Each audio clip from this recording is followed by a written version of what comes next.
Hello बच्चों, तो देखो नेक्स्ट चैप्टर 2 का सी पार्ट यहाँ पे हम स्टार्ट करते हैं। यूनिट 2 का C part, heating effects of current. ठीक है, सबसे पहला टॉपिक इसके अंदर है जूल्स हीटिंग लॉ। ठीक है, यानी हीटिंग इफेक्ट ऑफ करंट होता क्या है। देखो, जब भी किसी कंडक्टर के अंदर करंट फ्लो करता है तो उसके अंदर हीट प्रोड्यूस होती है। ठीक है, तो यही जो है उसको हम जूल्स हीटिंग बोलते हैं। ओके, तो जूल्स हीटिंग ला क्या कहता है। देखो, when an electric current is pass through a conductor it becomes hot after some time, यानी कुछ टाइम के बाद जो कंडक्टर है वो गर्म हो जाता है। This effect is called heating effect of current. ये सभी ने देख भी रखा होगा कि किसी भी कंडक्टर के अंदर, जैसे जो पानी गर्म करने वाली रोड देख रखी होगी कि उसके अंदर जब हम करंट पास करते हैं तो थोड़ी देर में क्या होता है, रोड गर्म हो जाती है, जिसकी वजह से पानी गर्म हो जाता है। ओके, तो ये जो हीटिंग प्रोड्यूस हुई है इसको हम जूल्स हीटिंग बोलते हैं, या और इस लॉ को हम बोलते हैं जूल्स हीटिंग लॉ। तो जूल्स हीटिंग लॉ क्या कहता है, हीट प्रोड्यूस जो होती है, heat produce is directly proportional to I square, current के स्केयर, और आर और टी। ओके, यानी रेजिस्टेंस हो जाएगा उस कंडक्टर का, और टी टाइम के लिए अगर उसके अंदर हीट प्रोड्यूस हो रही है, सॉरी करंट पास हो रहा है, तो उसके अंदर जो हीट प्रोड्यूस होगी वो H proportional to I square R T होगी। Okay, this is the Joule's law of heating. ठीक है, देखो यहाँ पे दोबारा सुनो क्या हो रहा है। एक कंडक्टर के अंदर हम करंट पास कर रहे हैं। ठीक है, कंडक्टर के अंदर अगर हम आई करंट पास कर रहे हैं, ठीक है, आई करंट पास कर रहे हैं for time T, time T के लिए करंट पास कर रहे हैं, और कंडक्टर का रेजिस्टेंस है आर, तो उसके अंदर जो हीट प्रोड्यूस होगी वो एच प्रोपोर्शनल टू होगी आई स्केयर और आर टी। इसी को हम बोलते हैं जूल्स लॉ ऑफ हीटिंग या जूल्स हीटिंग लॉ। ठीक है, अब इसका प्रूफ हमें करना है कि ये लॉ आया कैसे है। ठीक है, तो सबसे पहले क्या करना है, एक कंडक्टर हमने कंसिडर करना है। Consider a conductor A B, consider a conductor A B of resistance R. Okay, resistance conductor का हम आर ले लेते हैं। Suppose this is the conductor of resistance R, और इसको हमने बी पोटेंशियल डिफरेंस जो है इसके ऊपर अप्लाई कर रखा है, यानी इसको हमने एक बैटरी से कनेक्ट किया है। Okay, so this is the A end this is the end B. तो कंडक्टर के क्रॉस कितना पोटेंशियल डिफरेंस है, वी। ओके, ये होगी करंट की डायरेक्शन पॉजिटिव टू नेगेटिव। ये देख लो डायग्राम। ओके, यहाँ पे क्या है, ये कंडक्टर है, कंडक्टर यानी कि इसका रेजिस्टेंस आर है, इसके क्रॉस हमने वी पोटेंशियल डिफरेंस अप्लाई कर रखा है, करंट जा रहा है positive terminal to negative terminal. Okay, अब दिखाई दे रहा है ना सभी को। ओके, तो अब देखो, अगर हम इसके अंदर से करंट पास करें I, okay, let I be the current flowing through conductor.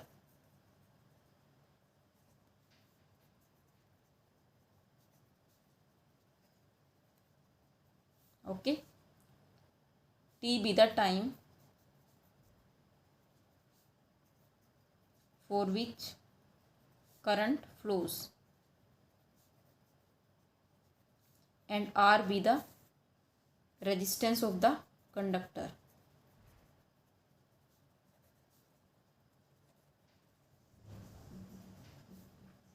अगर R रेजिस्टेंस हो जाएगा कंडक्टर का, तो देखो, अगर हम मान ले कि कंडक्टर के अंदर जो है क्यू चार्ज फ्लो कर रहा है। ठीक है, अगर कंडक्टर के अंदर क्यू चार्ज फ्लो कर रहा है तो चार्ज की वैल्यू कितनी होगी, चार्ज क्यू क्या होता है, current into time. Okay, it यहाँ पे मेंशन कर देंगे Q is the charge. Okay, वैसे तो पता ही है। ठीक है, क्यू इक्वल टू क्या हो जाएगा, करंट इनटू टाइम। अब देखो, ये जो चार्ज है क्यू, ये चार्ज हम ए पॉइंट से बी पॉइंट तक लेके गए। ठीक है, यानी बैटरी ने चार्ज दिया, करंट दिया इसको। करंट मीन्स क्या होता है, चार्ज का ही फ्लो होता है। तो चार्ज फ्लो जब कर रहा है, अगर करंट ए से बी की तरफ कर रहा है तो चार्ज बी से ए की तरफ करेगा। तो चार्ज को बी पॉइंट से ए पॉइंट तक लेके आने के लिए हमें वर्क करना पड़ेगा। ठीक है, तो वर्क डन होगा कितना, वर्क डन कितना होगा, पोटेंशियल डिफरेंस होता है, वर्क डन अपॉन चार्ज क्या होता है, पोटेंशियल। डेफिनेशन की थी हमने पोटेंशियल की। ठीक है, पोटेंशियल डिफरेंस। ठीक है, W upon Q equal to V हो जाएगा। It means W equal to V into Q. Okay, अब देखो, चार्ज की वैल्यू कितनी है यहाँ से, करंट इंटू टाइम, तो पुट कर दो V into I into T, ये आ गया डब्ल्यू की वैल्यू। ओके, अब देखो, by Ohm's law, Ohm's law क्या कहता है, ओम्स लॉ कहता है V is equal to I R. Okay, तो इस वी में पुट करो आई आर की वैल्यू, तो हमारा डब्ल्यू बन जाएगा work will be equal to I R into I पहले से ही है इंटू में टी। तो आई इंटू आई क्या हो जाएगा, आई स्केयर आर और टी। ओके, तो यही जो वर्क हमारा कितना आ गया, I square R into T. ठीक है, तो यही जो वर्क होता है यही जो है हीट की फॉर्म में जो है हमारा खर्च होता है वहाँ पे। तो this work is dissipated as heat, this work is dissipated, dissipated means जो खर्च हो रहा है। ठीक है, this work is dissipated as heat, it means H will be equal to I square R into T. यही प्रूव करना था हमें, Joule's law of heating. Okay, अब यहाँ पे देखो हमने ऊपर प्रोपोर्शनैलिटी लिखी है, यहाँ पे इक्वल का साइन लगाया है।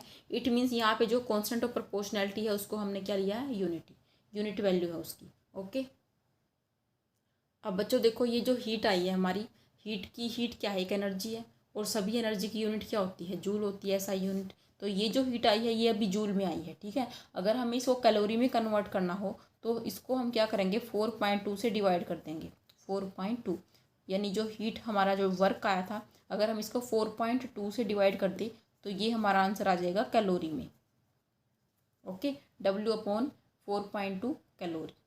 ओके, अब देखो इस फॉर्मूले को हम और दो फॉर्म में और लिख सकते हैं। वो कैसे लिखेंगे, अगर देखो यहाँ पे ओम्स लॉ के अकॉर्डिंग, ओम्स लॉ क्या कहता है, V is equal to I R. ठीक है, अगर इस फॉर्मूले से हम आई को हटाना चाहते हैं तो क्या लिख सकते हैं, देखो ये क्या होगा, H will be equal to I, क्या होगा, आई क्या होता है, V/R। ओके, तो V/R अगर यहाँ पुट करें तो क्या हो जाएगा, V square upon R square R into T, यही होगा। ठीक है, यहाँ से ले रहे हैं हम, तो R स्केयर से एक R ये कैंसिल, तो हीट कितनी आ गई, V square by R into T, ये आ गया हमारा फॉर्मूला। ओके, तो थर्ड फॉर्मूला क्या आ सकता है, अगर देखो हम यहाँ पे जो है R को एलिमिनेट करना चाहते हैं। ठीक है, अगर R को हटाएंगे तो यहाँ पे R की वैल्यू पुट कर दो तो क्या होगा, देखो H equal to V square और T। R की वैल्यू यहाँ से कितनी हो जाएगी, V/I, V/I यानी I चला जाएगा ऊपर। ठीक है, तो V से ये एक V कैंसिल, तो H कितना आ गया, V into I into T. तो एक फॉर्मूला हमारा ये आएगा। ठीक है, तो तीनों ही फॉर्मूले हमारे न्यूमेरिकल्स के अंदर यूज़ होंगे। क्लियर, तो तीनों ही फॉर्मूले आपको जो है याद करने हैं। ठीक है, याद भी करने हैं, या अगर याद नहीं है तो हम इसको डिराइव भी कर सकते हैं। ठीक है, इतने मुश्किल भी नहीं है, ये ईजिली आपको याद हो जाएंगे। ओके, तो this is the Joule's law of heating. अब देखो बच्चों, टेम्परेचर बढ़ता क्यों है कंडक्टर का जब इसके अंदर से करंट पास होता है, तो उसका रीज़न ये है कि जब भी हम किसी कंडक्टर के अक्रॉस पोटेंशियल डिफरेंस अप्लाई करेंगे तो क्या होगा, उसके अक्रॉस एक इलेक्ट्रिक फील्ड डेवलप हो जाएगा। ठीक है, यानी एक तरफ पॉजिटिव साइन है, एक तरफ क्या है, नेगेटिव। तो इट मीन्स क्या होगा, उसके अंदर एक इलेक्ट्रिक फील्ड जो है वहाँ पे प्रोड्यूस हुआ। तो इस इलेक्ट्रिक फील्ड की वजह से क्या होगा, जो कंडक्टर के अंदर इलेक्ट्रॉन्स है वो एक्सेलरेट हो जाएंगे। ठीक है, यानी कि उनकी जो स्पीड है वो जो है इंक्रीज़ होनी स्टार्ट हो जाएगी, और वो क्या करेंगे, इधर उधर भागना शुरू कर देंगे। यानी क्या करेंगे, वो कोलाइड करना स्टार्ट कर देंगे, किसके साथ, एटम्स और आयंस ऑफ द कंडक्टर। यानी जो कंडक्टर के अंदर जितने एटम्स और आयंस होते हैं उनके साथ कोलाइड करना स्टार्ट करेंगे। कोलाइड करेंगे तो इट मीन्स जो पहले उनके पास पोटेंशियल एनर्जी थी अब वो किस में कन्वर्ट होगी, काइनेटिक एनर्जी में कन्वर्ट होगी। ठीक है, यानी पहले वो फ्री पड़े थे, लेकिन इलेक्ट्रिक फील्ड लगाने के बाद उनमें क्या आ गई, काइनेटिक एनर्जी आ गई। तो काइनेटिक एनर्जी इंक्रीज होने से क्या हुआ, उसका जो टेम्परेचर है वो इंक्रीज हो गया। Okay, so this is the cause of heating. Okay, यही लिखा हुआ है, when potential difference is applied across the two ends of the conductor and electric field setup, electric field वहाँ पे सेटअप हो जाएगा। Due to this electric field free electron inside the conductor gets accelerated, जो उसके अंदर free electrons पड़े हुए थे वो एक्सेलरेट हो जाएंगे अब। ठीक है, यानी स्पीड उनकी जो है बढ़नी शुरू हो जाएगी। These accelerated electrons collide continuously with the atoms and ions of the conductor, लगातार कोलाइड करेंगे। कोलाइड करने से क्या करेंगे, transfer their kinetic energy to them, अपनी काइनेटिक एनर्जी उनको दे देंगे, वो भी भागना शुरू कर देंगे। It means temperature of the conductor rises, और उसका टेम्परेचर जो है बढ़ जाएगा, जिसकी वजह से हीट प्रोड्यूस होगी। तो इसी वजह से करंट पास करने से क्या होता है, हीट प्रोड्यूस होती है। ओके,